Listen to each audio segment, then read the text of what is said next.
Homies in the comment section always talking about Dana White ain't this, Dana White ain't that, Dana White don't be putting in no work, Dana White a BD on Lamron in him.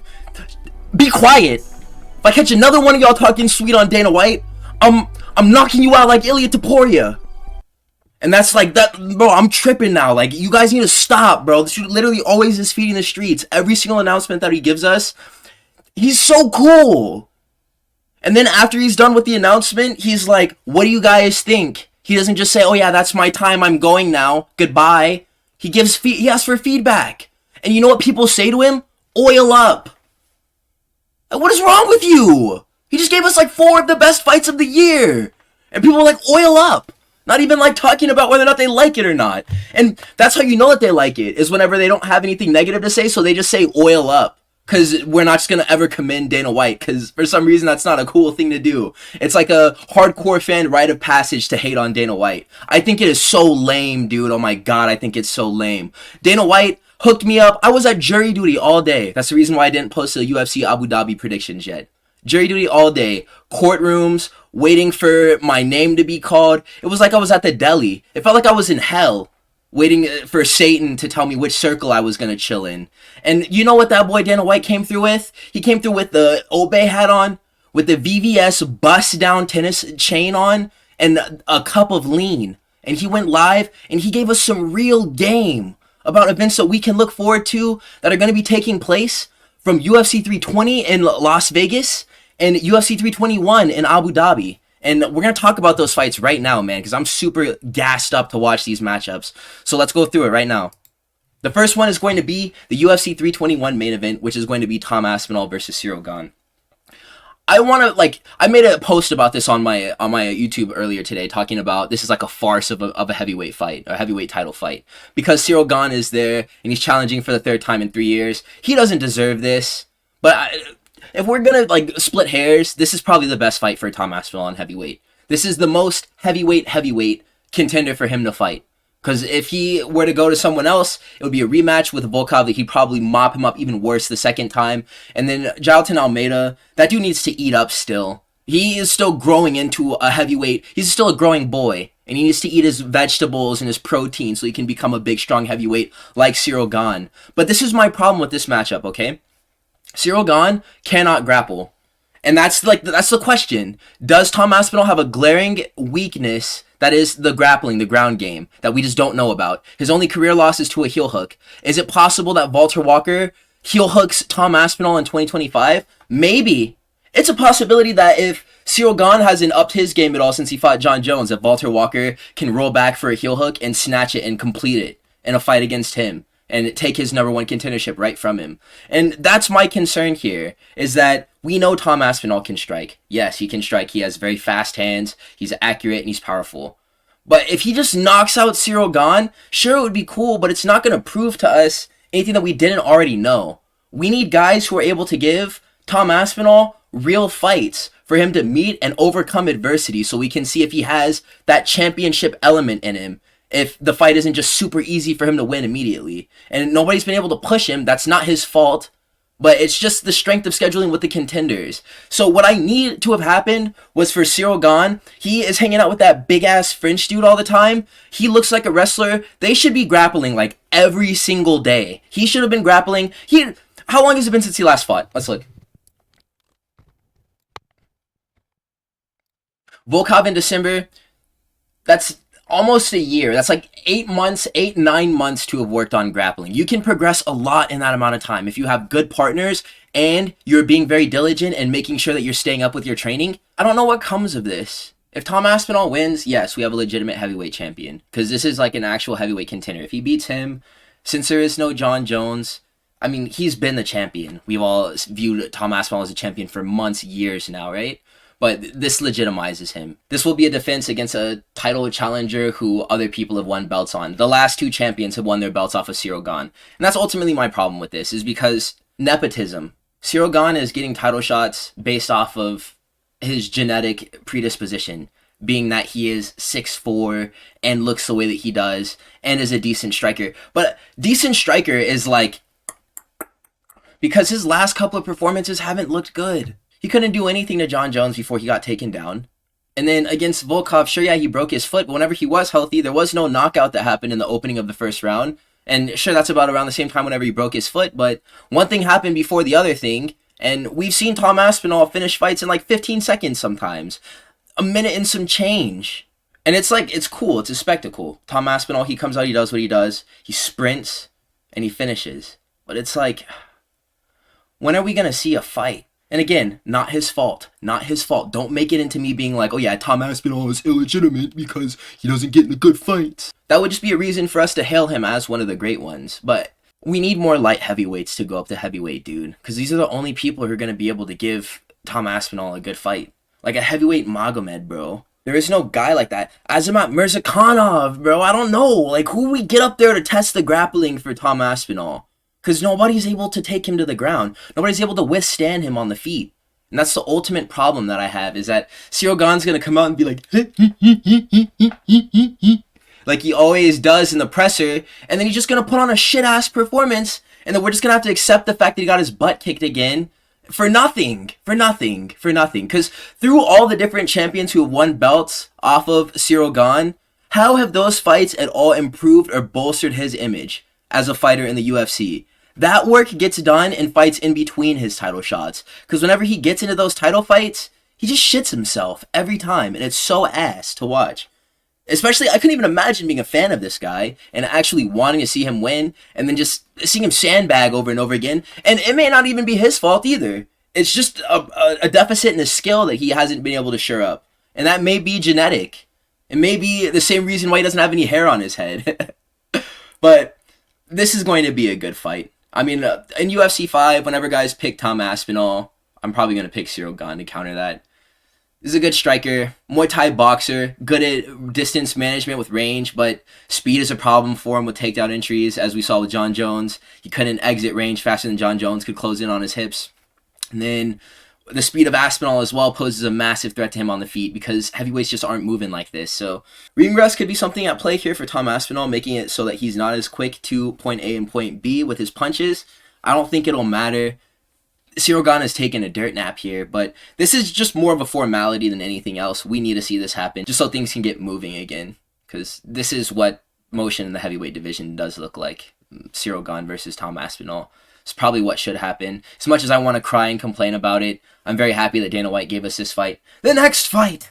We got the 320 main event in Las Vegas. Okay, so we got Alex Pereira trying again against Magomed Ankalaev. So this fight, it has the potential to go... I feel about this fight the exact same way that I did about Sean O'Malley versus Merab Dvalishvili 2. People are going to be like, no, these are completely different matchups just because we like Pereira and a lot of people don't like O'Malley. But victory from the striker comes in the exact same way if it does happen in both fights. And their chances of winning in a rematch, granted the first fight went the way that it did, they look equally as slim. And maybe even slimmer in the event of Alex Pereira because Magomed Ankalaev displayed really good boxing in that fight. Much better boxing than Merab has. Merab was able to get more grappling control in his fight over Sean O'Malley than Magomed, who was literally piecing up Alex Pereira with the threat of the takedown, creating a smoke screen for him to get in and work his hands. Magomed Ankalaev could just come out and do a whole lot more of that. But one thing that's poignant is that Alex Pereira has not fought since he lost his title fight with Magomed. And this is coming off of having a really active 2024 as well. I think, my personal theory, he had alluded to it a little bit as well, Alex Pereira was hurt, man. He was hurt really bad. And that's the reason why he hasn't been itching to fight. He's been doing a bunch of tours. He's been getting surgeries and healing. With more preparation, that could do him better. But with Sean O'Malley, we saw that he had even more preparation going into the second fight. And he lost even worse. Predicting this fight has just been a roller coaster. Because at the very beginning, I was on the Big Onk hype train. And then I was like, nah, man. I watched this fight with Rakic, and I was like, dude, he's getting his legs eaten up in all these fights. There's no way that he beats Alex Pereira. I'm siding with Alex. 3 leg kicks, and it's over. And then the fight happens, and he gets his butt whooped. And now I'm like, Merab versus Sean O'Malley 2. It's going to be the same thing. Big Onk is going to win even better than he did the first time. But I'm really not sold, because Alex Pereira is just that type of fighter with the actual death touch power. Sean O'Malley is a sniper and he snowballs with his damage, and we've seen him just win decisions, beating the hell out of people and standing TKOs out the wazoo because he just doesn't have a flatline KO power. Alex does. Not with equal output though, but he put you out. So there's always the risk that gets ran with that in the Magomed Ankalaev fight. Magomed Ankalaev was nearly caught by a left hook in open range, and that was a clip that was reposted for months and months and months and months following the fight. A 38-year-old Pereira is scary. That's very scary. But at the heavier weight classes, you can make it work. People have in the past. Jan Blachowicz was an old man champion. Glover Teixeira as well, and that guy has direct ties to him. But it's the matchup. This guy's on a 7-fight win streak, Magomed Ankalaev. He's been beating the best of the best in the division. Nobody has matched that win streak, surpassed it other than John Jones. And that was something that Dana White gave notice to on the stream where he announced this event. And the numbers don't lie. Ankalaev, he's really good, and he can do everything. The only deficiency that he has is defending against the low kick, but whenever he's motivated to close the distance, you're not going to have the opportunity to do that. Or if you are trying to rip low kicks at him, while you're at boxing range with him, you better be very attentive because he can knock you out or drop you. Magomed Ankalaev, it's very possible that he's just too complete at this point and that he's too good and too underrated. And whenever you do underrate a guy who is that good, that's all the more reason for them to work hard to prove why they are the best. And so I think that could be very well what we're looking at. History likely will repeat itself, and Alex Pereira will lose this fight worse the second time around, but Nah, bro, I gotta see it happen, bro. We gotta get this left hand knockout, bro. That's the only way that it can go down. I'll get burned 8 million times picking Alex Pereira. I don't give a single fuck, bro. So yeah, that's my official prediction. We gotta get that left hand KO. We have to get it at least one more time. It's been like a cool year after we got the left hand KO like 4 times consecutively across 8 months. I need to see it again. It's like seeing a shooting star. It's like seeing a pink sheep in Minecraft, dude. It's amazing every single time that you see it. So I will relish the experience of watching Alex Pereira KO Magomed if it does happen. And I'm willing to wager the sadness of Magomed Ankalaev winning again. But like I had acknowledged in the Merab versus Sean O'Malley rematch, I'm telling you, there's a lot of parallels between these two fights. Like skill-wise and also just the way the fighters are too. Ankalaev is only getting better. He's at that age right now where, like, he's prime. This is prime Ankh. And the only thing that he needs to do is shore up his leg kick defense. Because everything else is, like, it's serviceable or it's really good. So those are going to be my predictions. Do not sleep on the Magomed Ankalaev win. It's very likely as an outcome to happen, but Poatan is my boy, and I got to pick him. That'll move us on to the co-main, which is a fight that's going to involve Merab Dvalishvili. I just talked about Sean versus Merab as my framework for understanding Alex Pereira versus Magomed Ankalaev. But this is a fight that's going to be happening in the co-main event, which will be Merab Dvalishvili versus Cory Sandhagen. This fight here, I'm excited to watch it. Cory Sandhagen, I think that it's funny. One of the guys, he said that one of the top comments is Merab 50-5. And I thought at first that the guy meant 50-45, but no, I think that's a joke. 50-5. Like, that man Cory Sandhagen is about to get 1 point per round to Merab's 10, bro. That's hilarious. I find that whenever we're talking about the best fighters in the world, they either fall into 2 archetypes mainly. You're either going to be a fucking dog, or you're going to be a nerd who understands the X's and Y's on, like, the chalkboard, and, like, you can draw it all out. But whenever it comes to, can I bite down on my fist like this and get crazy enough to get inside and do some real damage and to make a change in this? The guy who's constantly in his head thinking about theories about fighting, I'm not sure if he can apply it in the same way that a guy who, even with less technique, who just has more of that dog in him, that beating heart for fighting, that fire in him. And Merab is the pinnacle of this. He wants it. He wants it. And he doesn't just want it. He works for it. And he displays how good he is and how difficult it is for people to take it from him.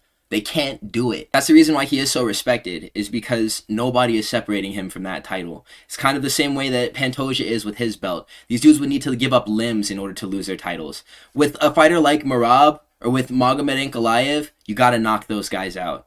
Because if you don't, they won't necessarily stop you, but you won't beat them. You have to stop them. You have to finish the fight. And so whenever we're looking at a fighter like Cory Sandhagen, his tools for finishing fights contribute to how he would lose the fight if the tools fail. If he goes for a flying knee and it hits Merab's chest, that's a free single leg for Merab, and they're grappling. And that boy Cory may not get up for the rest of the round. Or if Merab has been drilling those submissions like he was for the Sean O'Malley fight, he may pull off another sub here again. That would be so unexpected, but would add so much efficacy to the title run of Merab if you were to choke out Cory Sandhagen. Another tool that Cory has is spinning attacks, and we know the dangers of those. We saw it in the Varetnikov fight with Francisco Prado just last week at UFC 318. If you're spinning for no reason, Luke Rockhold with Chris Weidman, or Valentina Shevchenko with Alexa Grasso. If you're spinning for no reason, that's going to get you into trouble. Cory Sandhagen, since he doesn't have a lot of power with these, he's going to need to take risks. And taking risks is never a smart idea against Merab. The reason why people can't knock him out is because you have to play a very measured game with Merab and not show too much of your hand and overextend so that he can get his game going, but you have to provide danger as well. So that's why the perfect fighter to beat Merab is someone who he would never fight, which would be like Ilia Topuria, a guy who always stays very controlled and measured, but has the threat of being able to stop fights. But he's not going to overextend himself or put himself into harm's way to do it. It's always very close and measured. And Cory Sandhagen is a very measured and close fighter as well, but he just doesn't have the stopping power that's required or the physical might to keep Merab off of his hips as well. I don't think that he's going to just be able to sprawl or dig an underhook or try to whizzer to get off the cage. Merab is going to fight for these takedowns and he's going to secure them. Cory Sandhagen may try sweeps from the bottom, try to be creative, try to get back to his feet, but I think that as he's trying to outsmart Merab, he's really just going to be outsmarting himself. I feel like what we're going to see is over the course of 5 rounds, Merab is going to suffocate Cory Sandhagen. He's going to drown him in deep waters. Cory Sandhagen is not going to have any answer for the offense. Defensively, he's going to start breaking down as Merab shows more of his tool set. Dudes in the comment section are kind of killing me. This guy talking about this is a way better fight than Alex versus Ank. That's not true. And then also Merab, but I want to see Cody win because I like his personality. I mean, I kind of just use that same type of logic for the Alex Pereira fight, but I'm not illusioned into thinking that it's just a slam dunk because I favor one fighter over the other. I know that he's going to have his work cut out for him, but there is a real possibility that he does win. There is just not a high likelihood of it. I don't see Cory Sandhagen winning this fight. Merab is way too dominant. He's too good at stripping away people's chances to win and giving them no hope in a matchup with himself. So that's exactly how I see this going. Cory Sandhagen will be completely stripped down by the end of it. Metaphorically, of course. We're going to get another display of the true bantamweight GOAT, Merab Dvalishvili. And this is why I rock with Dana right here, is because at the end of all of those 3 announcements that he gave us, the 320 main and co-main, and then also 321, he was like, oh yeah, and by the way, on 320, you guys are also getting Jiri versus Khalil Rountree. I made a post somewhere, and I was talking about what division the BMF belt should go to and who should fight for it if Dustin Poirier did beat Max Holloway and then retired with it and they wanted to reinstate it somewhere. And some guy had said that they wanted to see Jiri Prochazka fight with Khalil Rountree at light heavyweight for it. And I was like, you know what? That's a really good fight. And I didn't foresee it happening or coming to fruition as fast as Dana White was able to just make it happen, dude. And obviously, it takes the fighters being willing to fight in order to make these types of matchups go on. But Khalil Rountree was just dealing with the meniscus tear going to his fight with Jamal Hill, which will likely be healed up by the time that he gets to UFC 320. But this activity is remarkable. For guys at this higher weight class who get into fights like he just got into with Jamal Hill, that was a very violent fight. He didn't take a whole lot of damage in it, but he wasn't fighting healthy. And who knows what type of extra damage he incurred from using a leg that wasn't healthy in a fight with Jamal Hill, who is one of the lesser dangerous contenders, but is still a top contender at 205. And now he's just like, yeah, let me fight Jiri. And Jiri is, we don't even need any introduction on who this guy is. This fight is just fireworks no matter what. And my biggest request, I think he's deserved a pair of customs. Jiri Prochazka, if they're going to make some for Khalil Rountree, they got to give my boy Jiri a pair of customs, man. I don't know what they would put on him, but they got to give him some super fly stuff to wear in this fight because that guy, Alex Konensi, I don't know how to pronounce your last name, he's right. This is probably one of the best fights that they could have made in any division. This is straight UFC 5 smoke, dude.